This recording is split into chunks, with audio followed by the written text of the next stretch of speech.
श्री स्वामी समर्थ. जय जय स्वामी समर्थ. तर बघा, आजचा विषय आपला होणार आहे हनुमान जयंती येणार आहे आणि हनुमान जयंती ही 2 एप्रिल 2026 या दिवशी येणार आहे.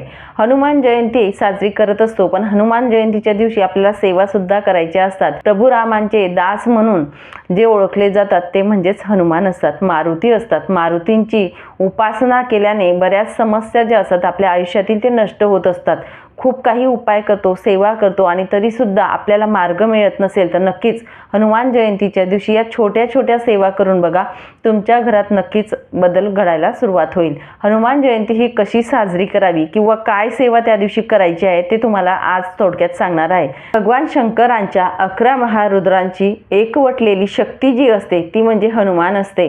हनुमान म्हणजे बल, बुद्धी, शक्ती, युक्ती आणि भक्ती यांचे प्रतीक मानले जाते. हनुमान जयंतीच्या दिवशी आपल्या घरामध्ये या सेवा घडणं खूप महत्त्वाचं असतं.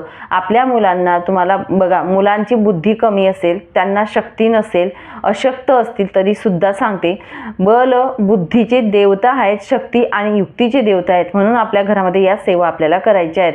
हनुमंतांचा नक्कीच आपल्याला आशीर्वाद मिळत असतो. तसेच आपल्याला मंदिरात सुद्धा जायचं आहे. मंदिरात जाऊन कशा पद्धतीने सेवा करायची ते सुद्धा सांगते. तर आपल्या विषयाला सुरुवात करते. तर सर्वप्रथम तुम्हाला सांगेल, हनुमान जयंती ही जी येणार आहे 2 तारखेला, तर 2 तारखेच्या दिवशी आपल्या घरामध्ये आता हनुमान जे असतात त्यांची मूर्ती किंवा फोटो आपल्या घरात नसते, तर त्यामुळे आपल्याला त्या दिवशी हनुमानांची सेवा जी असते ती आपल्या देवघरासमोर बसून करायची आहे. आता तुमच्या घराजवळ हनुमंतांचं मंदिर असेल, मारुतीचं मंदिर असेल, तर नक्कीच तुम्ही मंदिरात जाऊन ह्या सेवा केल्या तर अतिउत्तम ठरतील. आणि अजून सांगेल की तुमच्या घरातील पुरुषांनी किंवा मुलांनी या सेवा केल्या तर जास्त पटीने त्यांना फलप्राप्ती ही मिळत असते. म्हणून महिलांनी न करता आपल्या घरातील पुरुषांनी नक्कीच या सेवा करा. तुमच्या घरातील मुलं हे चिडचिड करत असतील, ऐकत नसतील किंवा मुलं दडपलेले राहतात बघा, वचकवतात, झोपेमध्ये उठून बसतात, अशा गोष्टी जेव्हा घडतात किंवा तुमच्या घरामध्ये वाईट शक्ती आहेत असं तुम्हाला वाटत आहे, नकारात्मक ऊर्जा आहेत असं तुम्हाला वाटत आहे, तर नक्कीच या सेवा चुकवू नका. तुमच्या घरातील कर्ता पुरुष असेल किंवा पुरुष नसेल तर मुलांकडून या सेवा करून घ्या असं सांगेल. तर त्या दिवशी आपल्याला आपल्या देवघरासमोर किंवा मग मारुती मंदिरात ज्या सेवा सांगताय त्या करायच्या आहे. 11 वेळा मारुती स्तोत्र जे आहे ते म्हणायचं आहे. मारुती स्तोत्र म्हटल्यानंतर 1 वेळा तुम्हाला बघा रामरक्षा नक्कीच म्हणायची आहे. कारण मारुतींचे गुरु जे होते ते राम होते, हे आपल्या सगळ्यांनाच माहिती आहे. रामांची सेवा करणं हे अनिवार्य आहे त्या दिवशी, तेव्हाच मारुती हे प्रसन्न होत असतात. म्हणून रामरक्षा स्तोत्र 1 वेळा आपल्याला म्हणायचं आहे. मारुती स्तोत्र जे आहे ते नित्यसेवेच्या ग्रंथात आपलं दिलेले आहे, ते तुम्हाला 11 वेळा म्हणायचं आहे. 1 वेळा पंचमुखी हनुमान स्तोत्र म्हणायचं आहे. 1 वेळा वानर स्तोत्र जे आहे ते म्हणायचं आहे. आणि या सेवा आपल्या घरामध्ये करा किंवा तुम्ही मंदिरात जाऊन करू शकता, ठीक आहे. त्याच पद्धतीने तुम्हाला सांगेल, त्या दिवशी कोणत्या नैवेद्याला जास्त महत्त्व दिलं जातं, तर हनुमंताच्या मंदिरात जाऊन आपल्या मुलांना सुखशांती लागण्यासाठी, आपल्या मुलांना बलबुद्धी प्राप्ती होण्यासाठी हनुमंताच्या मंदिरात जाऊन तुम्हाला हा प्रसाद ठेवायचा आहे, आपल्या घरात ठेवायचा नाही, हे लक्षात घ्या.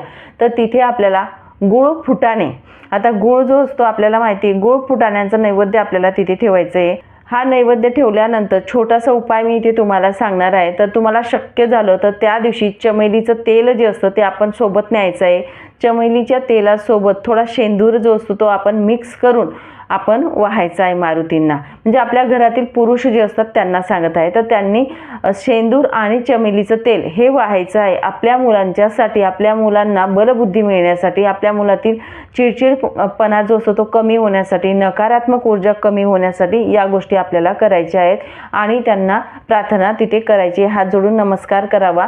चमेलीचं तेल सांगितलंय मी, चमेलीचं तेल आणि शेंदूर मिक्स करून ते आपण वाहायचं आहे. तसेच तिळाचा तेलाचा दिवा सुद्धा त्या दिवशी तुम्ही लावू शकतात. अजून काही तुम्हाला जर दान पुण्य करायचं असेल तर मंदिरामध्ये तिळाचं तेल जे असतं ते म्हणजेच तुम्ही दिवा लावला तरी देखील चालेल, तिळाचा तेलाचा दिवा लावण्या किंवा मग तेल दान केलं तरी सुद्धा चालेल. तर या छोट्या छोट्या सेवा ज्या असतात त्या हनुमान जयंतीला आपल्याला करायच्या आहेत.